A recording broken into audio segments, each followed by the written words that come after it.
Ever since I quit League of Legends, my soul has drastically changed. I no longer feel the need to tell someone how should they live. I spread only positivity around the people I know, and most importantly, I discovered that the biggest threat in all of your multiplayer games are not the enemy players, but rather your own teammates. Here are 5 tips to maintain good mental health while playing Overwatch, and honestly I'm pretty sure this tutorial can be applied to most multiplayer games, so feel free to interpret my tips to your other online gaming experiences, and without any prolonging, let us begin.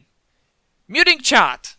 This one isn't something that I would recommend to everyone, as the chat and voice chat are great ways to communicate and build quick relationships with your teammates. This tip is mostly aimed at newer players who just started playing the game, or you really like playing certain heroes that aren't very welcome. To ensure you don't have your day ruined by a sweaty and toxic player in your team who will only laugh at you and demotivate you, it is best to mute everyone before the game even starts. Quick reminder, you just go to your options, locate the social tab and turn off the chat. To leave a voice chats, you simply press P in your match and press the headphones icon to disconnect. Muting really helps you focus on yourself and, what is most important, the game itself. You aren't deconcentrated by random comments thrown at you by people you don't even know, so why would it matter in the first place? You can always turn the chat back on once you feel ready and you are confident that your toxicity immune system is on point.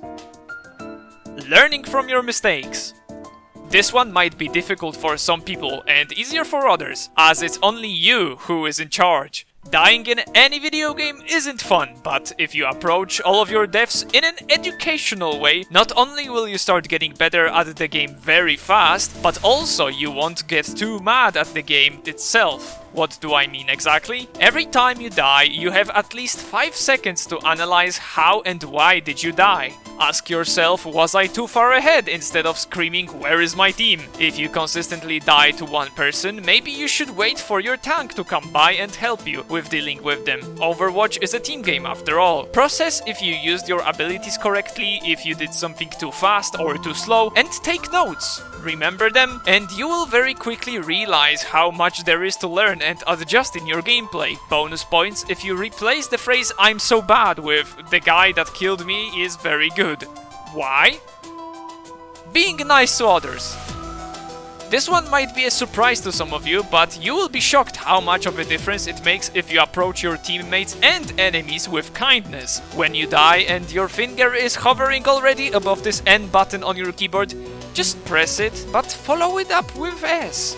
So the enemy knows he is playing against an honorable opponent instead of a racist child. When you do manage to kill them next time, they also might respect you back, and therefore congratulations, as you just built a very good sportsman-like atmosphere in your match. You can always be nice to your teammates as well. For example, if you think your team has a very weak player, yes, it happens all the time. For example, a Hanzo player who is not landing their shots all game, just leave them alone. Instead, compliment your supports or your tank to ensure a good team spirit and make at least those useful teammates feel better. Boosting morale among your own team can make a huge difference and might even be a turning point for your weak ally, as he will now try to earn some compliments too. Quick note, you will come by those players who type easy after killing you. You will even find people who reply to your nice compliments with negative, hateful comments. And in that case, you can do 2 things. First is straight up muting them. There is no need to give a right to speak to people who clearly aren't ready to live in a normal society. Second option is your reward for being a good boy. As sometimes if people notice you are a positive and innocent player, some other people will have your back and will talk shit to those assholes for you. Taking breaks. Bad games happen. You might get rolled, or you face some very annoying players. If you feel exhausted and simply not having fun in your matches, go ahead and take a break. Grinding your battle pass is less important than your own mental health. Go watch some YouTube, step away from your computer to have a glass of water. It doesn't need to be a long break, just make sure you free your mind for a second. Do not think about the negative emotions that have been built in-game. If you play with your friends, it's always a good thing to spend a minute or two just talking to them. Maybe about the game, maybe send them a meme so you all have a laugh. Just fill your head with other stuff that won't make you mad. This way, when you come back, you have a fresh head to go again and approach your new teammates and opponents with a better mental and not spread your negative emotions on them, closing the toxicity cycle and therefore increasing the quality of your future games. Listen to others. Lastly, we've all been there. There is this guy screaming into his microphone or sending commands on chat how everyone in their team should be playing. Of course, it doesn't always have to be like this. It always starts slowly with a suggestion like "Widow, can you switch?" and maybe, just maybe, they are right. So once in a while you can give up just a little of your fun and sometimes listen to those kind of players. Now don't get me wrong, I'm not saying be a little puppet for everyone left and right, but rather think for yourself and take the suggestion seriously. Why would someone want you to switch? Take a look at your team's composition and choose by yourself if switching heroes will make things better. If you are winning, then there is no need to switch.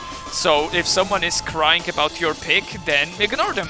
Or tell them politely on chat that the team comp you have is already perfectly fine. But if your team is losing, then maybe, just maybe, your hero pick might not be the best to achieve victory. Apply this tip as often as you want. Just remember to put yourself in the first place and make sure the changes someone is asking you to implement are not harming your gameplay experience in any way. Try to put yourself in the shoes of the person that is sending out commands and try to understand that they want to win as badly as you do.